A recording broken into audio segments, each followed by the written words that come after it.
Hello, everybody, and welcome to this week's On the Fly. I'm your host, Gene DeFilippo, and our guest this week is the very successful commercial director of the Walter Camp Foundation, Rob Thompson. Rob, welcome to On the Fly.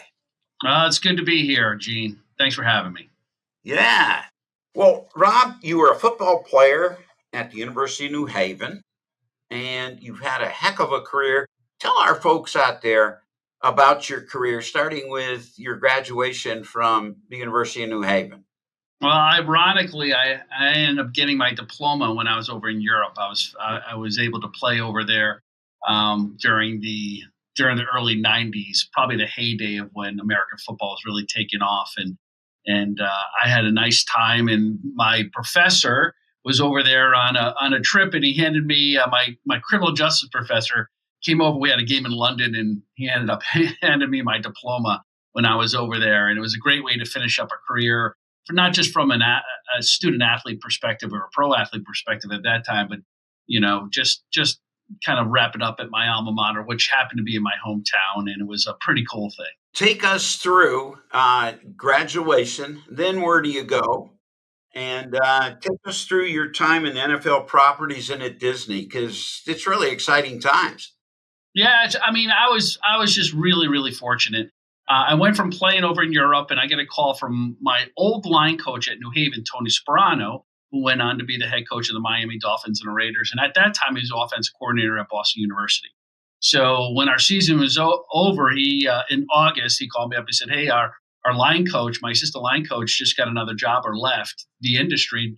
You want to come in?" He basically didn't even ask me. He said, "Get your butt here." That sounds like I Tony. flew. Yeah, it's a Tony thing. Well, he said a little bit different, but he was like, "Get your butt here." So I flew in and I worked for him for a BU as an assistant line coach, and I really enjoyed it. But what I enjoyed the most about coaching wasn't the day-to-day part of it. Was more the recruiting piece. And what I loved about the recruiting piece is you get a chance to help a young student athlete make one of the biggest decision, if not the biggest decision at that point in their life. And this was in the early '90s, right? There wasn't any recruiting services other than Street and Smith, maybe, or a magazine that you found prospects, or just your own network. And at that time, I never coached before, so my network was thin. And I was in charge of recruiting JUCO kids from California to get them to come to BU. So it's a very specific type of kid that's going to come across campus to play FCS. And I met up with this old a former retired AD and head coach over at Santa Barbara Community College, and he helped me, and he helped me kind of identify these kids. I sat with him for a couple of days in his house in Santa Barbara, and he said, "You need to be doing this back in New England, in Northeast, because it's a flyover area for college coaches." So I started the very first recruiting agency, and it was called East Coast Recruiting. And I did that for about a year and a half until I got acquired by a bigger company. I did that for a while, was recruiting and scouting for the European leagues and Australia American Football League. So I kind of expanded beyond high school into kind of this pro leagues that I played in. And then I end up getting a knock on the door and an invite from the Patriots. After the draft, I was a free agent with New England. And for some reason, they still had my parents' address. So, 4 or 5 years later, I get an email or get a piece of mail that says, "Hey, we're starting this new NFL Play Football initiative for boys and girls 6 to 14. And it didn't say anything about flag football. It just said, "This Play Football initiative, would you like to volunteer?" So at that point, I was married, had a kid on the way, had my own business, and running summer camps for linemen and just enjoying life. I had to kind of have early mid-20s, thought I had it figured out. And I went up and worked this camp. It was all throughout. It was part of the New England's kind of pilot program for NFL flag, which I didn't know at the time. And it really just hit it off. And I ended up by chance working up at Biddeford, Maine. That's where they there's 35 different satellite camps and clinic areas, towns. And then I just so happened to meet the new director of the NFL flag program, and we hit it off. And my philosophy of working with kids, the mindset, the attention span, that you don't need old school football coaches to coach flag football. You need more of a gym teacher who understands the wants and needs of kids at that age group. You don't need to do up downs and take a lap and all those things. Especially, you don't need to practice 5 days a week. You go and you practice an hour before, and how to basically coach a group of 12 6-year-olds. It doesn't. You can't really use a high school coach to do that. So we changed the philosophy, and it just kind of just resonated with the new director. And then a week later, they hired me to be the guy to help them fine tune the rules, train all the coaches, train all the officials, and basically set up all the camps and clinics and all the programming for the NFL. Now, this was back in 1994. This is when it just started. And our dream was for that sport to be in the Olympics as we grew. We always knew that it was the best sport, a new sport for girls, especially girls under the 12 and under, because they're more athletic at that time and developed than boys are. So the two fastest growing sports in America are pickleball, of course, and women's flag football. So you got it started in 1994. We were part of it, and I was really proud of what we were able to accomplish there. At that time, we just had, we had sparkles in our eyes because we knew we had something. And back then, it wasn't third-party operators or third-party tournament operators or league operators. It was all Park Rec, YMCA, Boys and Girls Club, right? And the school systems. So that's what we did. We put them into the school systems. We put them into the Parker Recs, and we provided the back end for as a plug and play. And then eventually, towards the end, that's when all the third-party kind of independent tournament and league operators came in, and it just exploded from there. But then we took it over to Southeast Asia, to Australia, Latin America, and of course over to Europe. And, I did that for about 10 years. And then I got a chance to go over and be a GM, general manager in the Arena Football League. So it was, I felt like I kind of maxed out where I could go with that program. And it was time to kind of go on to another. Instead of 5-on-5, we're now playing 8-on-8. So, so that was part of the journey, and a crazy part of it, but it rounded up that part of my career, because now I got a chance. Not only did I start a grassroots global sport, but now I got a chance to be part of another initial sport that was just, at that time, arena football was just getting some momentum and legs, and it was a fun place to be, It was fun to watch on television. It was so fast. The rules were a little bit different, and it was interesting. Yeah, it was great. I never, starting a team from scratch, from naming the team to hiring all the coaches to signing all the players to doing all the sponsorship to the media deal. I mean, it was my MBA in like 2 years of doing it. And then I got recruited. There was a program that I created from the NFL, which eventually became Play 60. It was called Move It when I created it. And the league wasn't ready for it because they still want to promote, flag football. And I thought we would reach more kids if we just extended it to all those kids that were probably missing, by just giving them an incentive to move 60 minutes a day. And so we called it Move It. I took the concept with me. I brought it over to the Arena Football League, and I sold it into Radio Disney and Disney XD and Disney Channel. When I was with the Arena League, we created this program, and we ended up signing a big HMO as a sponsor when I was still with the league. And then Disney came in and recruited me and said, hey, bring that program over to us. And then I spent a decade working for the Walt Disney Company out of Burbank in New York City, Disney Channel, Radio Disney, Disney XD, doing all their grassroots programming. This is back in the heyday with Hannah Montana, Jonas Brothers, High School Musical, and then the Move It program.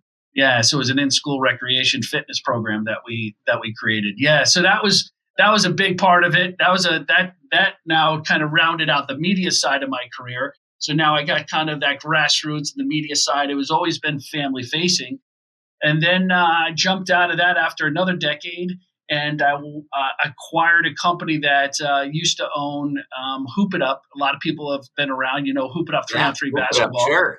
Yeah, and then it was Let It Fly 5-on-5, which was an NFL property. Then Rock the Box and Breakout with the NHL. So Street Ball Partners used to own them. Then Host Communications with CBS. A lot of people remember those folks.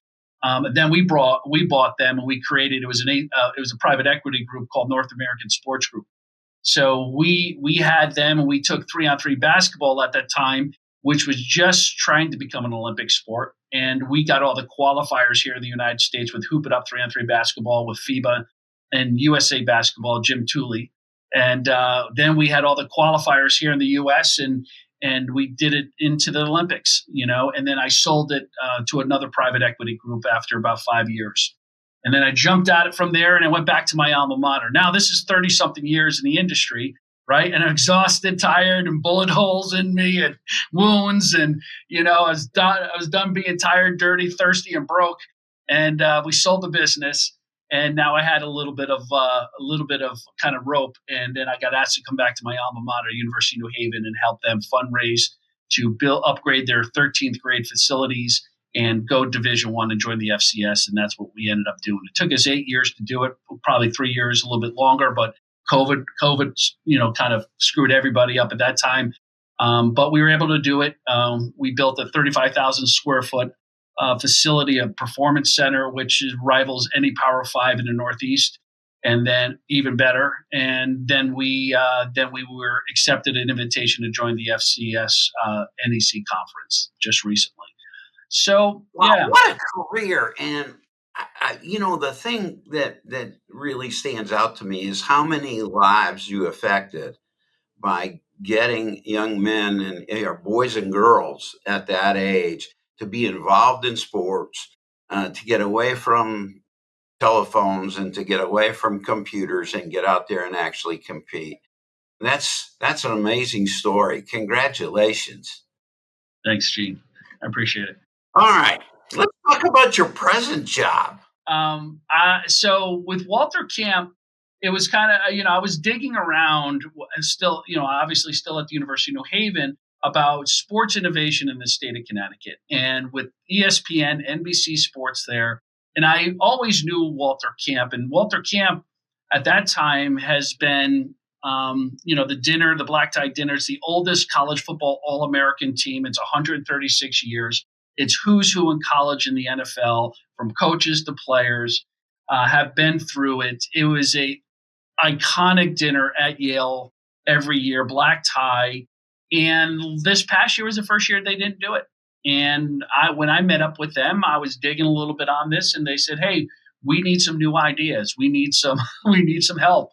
And I think this has kind of been the story of my life and my career is, hey, we need help. We need to help kind of either launch a brand or repurpose a brand or an expansion team, or take old iconic sports properties and turn them around, put a new coat of paint on it. It's like I said, and coming after UNH, I was a little bit like, all right, I think we could do this one. What I didn't know, Gene, about Walter Camp, I did not know that all that he did, not only just as a student athlete, but as a coach, right? And I know you got some stats there, but when you go through the one thing I always ask people is when you go through Springfield, Mass, what was invented there was basketball, because you see the Basketball Hall of Fame. You know what happened down in Cooperstown with baseball, right? In Canton, Ohio is the Pro Football Hall of Fame. What happened in New Haven? Like, where was football invented? It wasn't Princeton and it wasn't Rutgers, because that was a rugby game. It was in New Haven by Walter Camp. He's the one who created the rules. I had no idea. I had no idea any of this happened. And just doing a lot of research on it and reading books on it and talking to a couple of the authors who spent 10 years of their life going through the archives at Yale, going through the archives out in Pro Football Hall of Fame. The one thing about Walter Camp was that he was a writer. So everything he did for 50 years was documented, right? So he was a writer for the New York Post. He was a writer for Collier Weekly. He was a writer for Outdoors. So he was in all the magazines. That's how he started the All-American team. Walter Camp was a junior. In 1880, Walter Camp was a junior when the presidents of the Ivy Leagues tried to ban football because of all the violence, right? Because at that time, football was soccer and rugby. It was 25 on 25. And it was the flying wedge that, where there was some neck injuries or some other injuries. And that's when Walter Camp and them founded that. Didn't they go to Teddy Roosevelt? And then yes, that was the start of the NCAA? Yeah, so 1880 is when Walter Camp created the line of scrimmage, the snap, and the first down. So that was the thing that stopped. It was, and 11 on 11, because before that there was 50 guys on the field and just fist fighting, right? It was nuts. There wasn't any officials. It was run by the students. It was not a varsity sport. There was not varsity athletics. It was all student-run club sports, right? So there was no rules to this thing. The Ivy presidents get together, say, let's ban it. Walter Camp says, let me come up with the rules. So he led this rules committee, and he created the rules of 11 on 11, first down, line of scrimmage, positions on the field, and the list goes on and on. He lived his life running these rules. What happened in 1905? A couple things. So now you're talking about 20-something years later. 1905, Yale Princeton, 55,000 fans show up, right? These are all the alums, the who's who on Wall Street, politics, and corporate America, all come down to Manhattan. 50,000 show up, Gene. Who gets the money from the gate? Or the players, probably. The players get it. Right. So everything we're faced with now happened back then. So Teddy Roosevelt, who was a Harvard alum, and his son played for Harvard as well, him and Walter Camp were friends for the last 20 years because they worked on the rules together. The Ivy presidents get together again and say, time out. 19 players died that year, 1905. And the reason why is back then you could not tackle below the waist. So it was a rule that you could not tackle. So everybody was tackling heads. They're grabbing heads and they're going into the ground. And then puncture, because they didn't have equipment on. A couple of them would break a rib, and they would puncture their lung and puncture a heart. So they had to get the rules under wraps. But the Ivy president said, we do not want this commercialized, right? When you're showing up, and in those days, equivalent of $500,000 was collected at the gate, and the players are walking away getting paid. Ivy president said, we don't need this publicity. We don't need this. We don't need it. Like, we're far down the road of being an academic standard. We don't need football to mess us up, right? So clean this thing up or it's over. Teddy Roosevelt said, time out. Camp, figure it out on the train ride back to New Haven. So what they compromised on the train ride back with Walter Camp and all these Ivy presidents was, we need to have adults in charge. So there has to be somebody from each college on their faculty or staff that's going to be in charge of athletics. And they called it athletic supervisor. Walter Camp was the very first athletic supervisor, which was the athletic director. And what they compromised was the beginning of the NCAA on 1905. And the NCAA didn't start in 1910. So they had another name for it. And as they formalized it, got all the schools out west and down south involved, because there were 69 schools at that time. So that participated in it. So I didn't know any of this, what this guy did. So I always assumed, and I think a lot of people assumed, that Heisman was the guy. Heisman was just an old coach that happened to be an executive director of the New York Athletic Club. And when he passed away, they named the award after him, right? So he was insignificant compared to what these other guys did, especially Walter Camp, because it wasn't just about college football. It was about college athletics, right? And the rules and the structure that he implemented, and the non-commercialization that they all wanted out of this, that they couldn't help. Because by that time, 1905, you had 50,000 showing up for a football game. So even back then, the tail was wagging the dog, right? So on the financial piece of this, they just had to get it structured. So Teddy Roosevelt, Walter Camp came up with that NCAA, then it took off from there.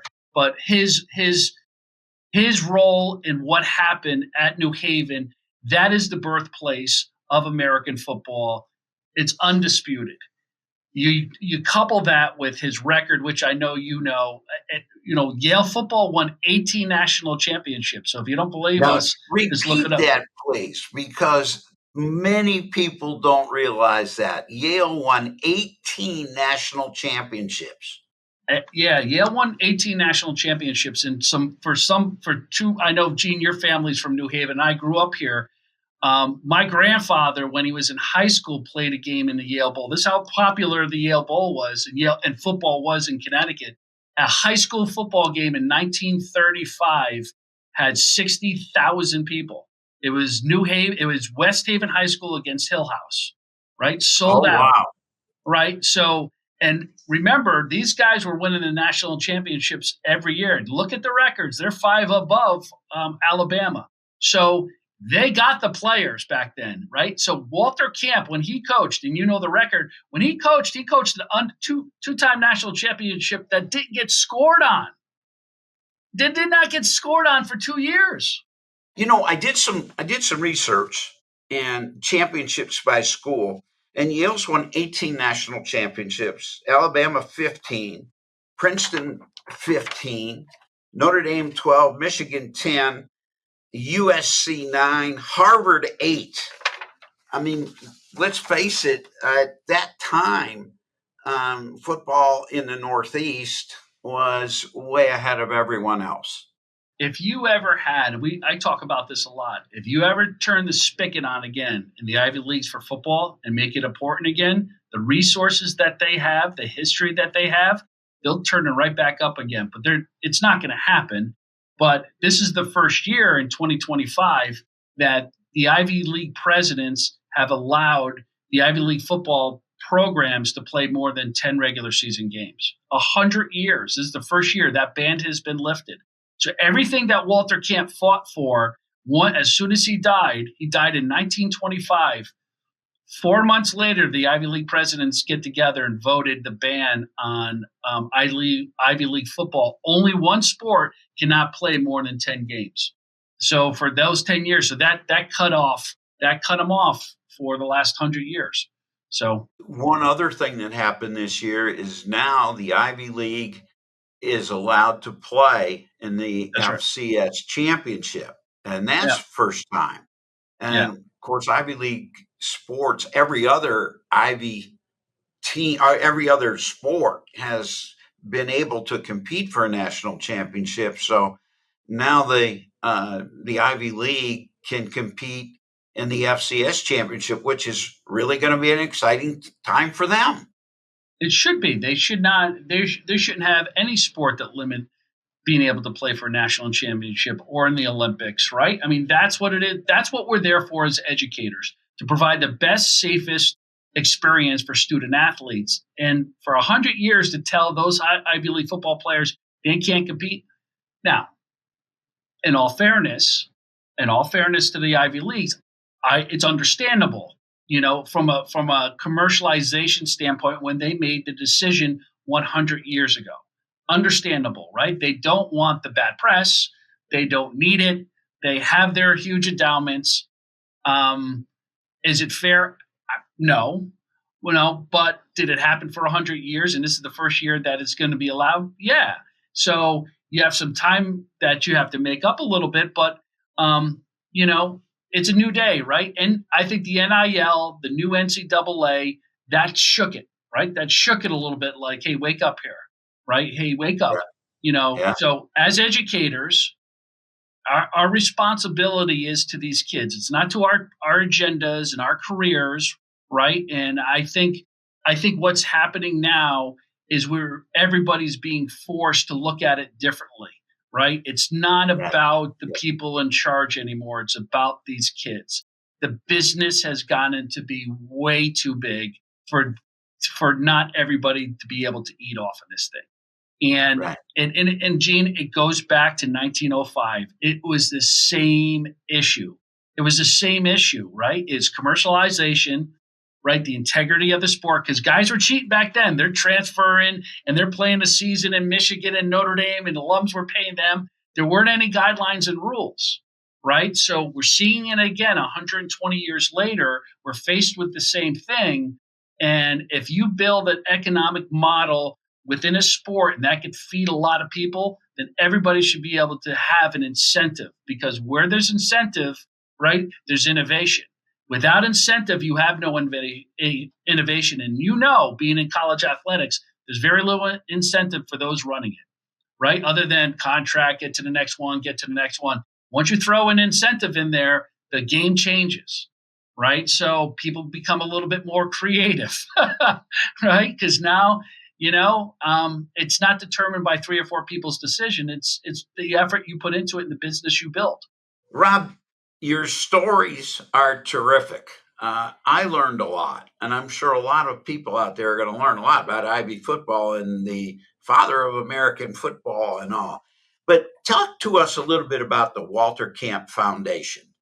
Yeah, so the Walter Camp Foundation is going through a complete reorganization, and the reorganization is based on the times and how they award and they honor these student athletes, and student athletes, along with the change in times, have changed too to be more of a innovator and an entrepreneur, right? So, and it's not just the D1 kids; it's all the way down to NAIA. So Walter Camp, for the first time this year, will be honoring those student athlete innovators and entrepreneurs, those that are making an impact on the way we watch, play, and consume sports. Walter Camp was a 19-year-old who came up with the rules. He was the original innovator. Then he spent the next 50 years of his life as a writer and as a content creator, and as somebody that created the All-American team, the very first one 136 years ago. So in honor of his innovation, his entrepreneurial spirit, and his accessibility to content and share that content through magazines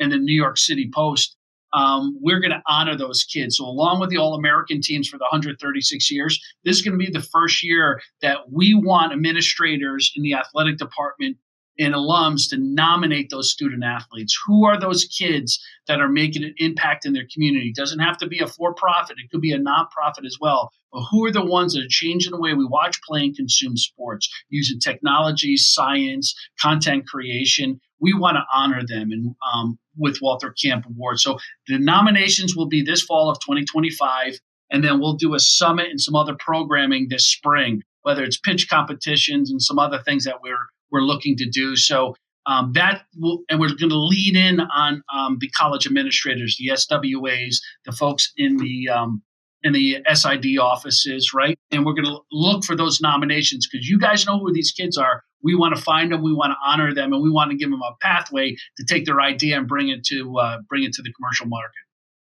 Wow, what a great career, and you continue to help young people. Rob, you're to be commended, my friend. I'm glad to be your friend. Same, Gene. Thank you. Well, we're out of time on this week's On the Fly. I'm your host, Gene DeFilippo, and I want to thank our guest, Rob Thompson, for educating us on the beginning of American football back in the 1800s. So, Rob, thanks for being with us. And to all of those listeners out there and viewers, this is Gene DeFilippo. Thanks for your time this time, and we'll see you next time.